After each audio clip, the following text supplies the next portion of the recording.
Joining me now is Senator Ben Cardin, Democrat of Maryland and chair of the Foreign Relations Committee in the Congress, of course. Senator, thank you for joining us. As we mentioned, Israel's prime minister says this war is entering its second stage. You recently returned from Israel and Saudi Arabia, as well as Egypt, as part of a bipartisan Senate delegation.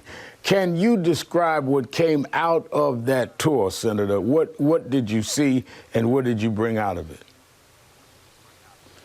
Well, Reverend, it was a very difficult tour, very difficult meetings in Israel and Saudi Arabia. We saw firsthand the horror that Hamas unleashed in Israel.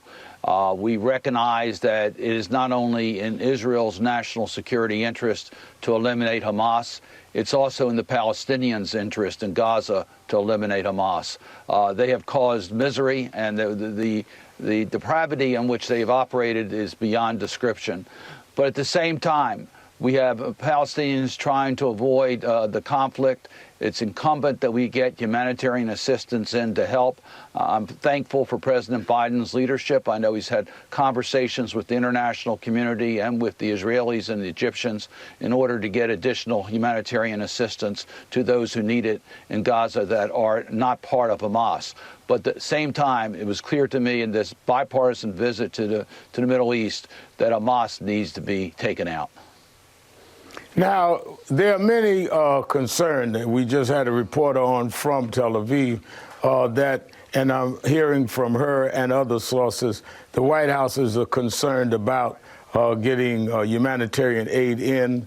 The pictures of innocent Palestinian civilians have raised concerns from some of us that were concerned when Israeli civilians was hurt.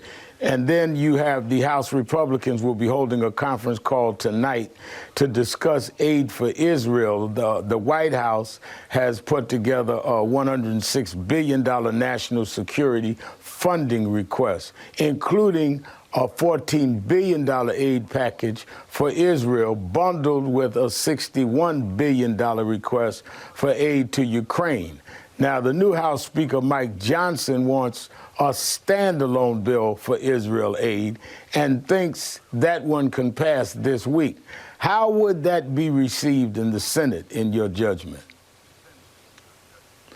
I think that would be a mistake not to pass both the aid for Ukraine and the aid for Israel. Both are absolutely essential.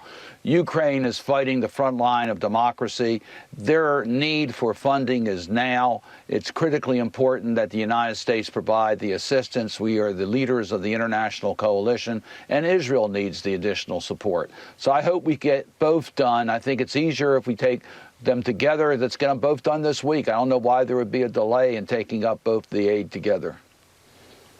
Now, this week, the Pentagon announced 900 U.S. troops either have or will deploy to the Middle East in response to this conflict. This is in addition to the 2 aircraft carrier strike groups that have been moved into the Mediterranean Sea.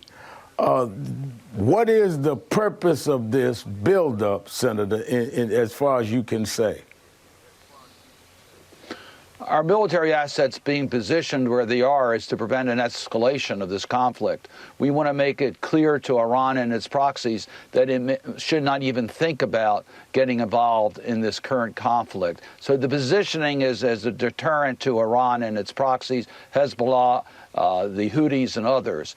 The U.S. true presence is to protect our assets. It's not to be used as a land force or to be involved in direct conflict. It's to protect the assets and troops that we have in that region and U.S. personnel that are in that region.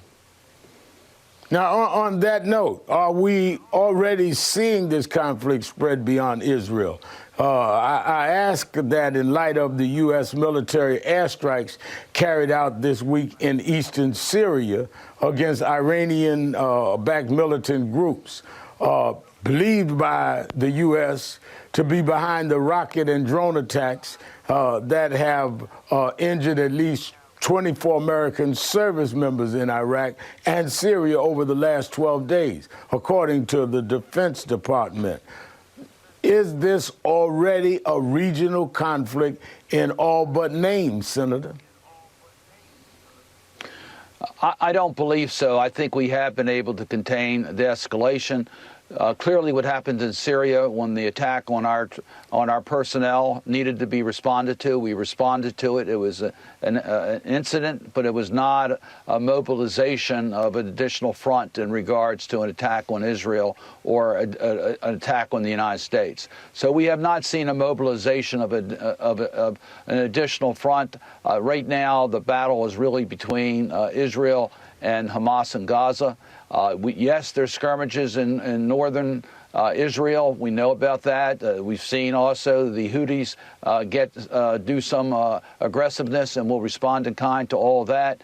But at this point, our main objective is to prevent the escalation of the conflict, to have more direct invasions into Israel or into affecting the United States security. All right, Senator Ben Cardin, thank you for joining us tonight.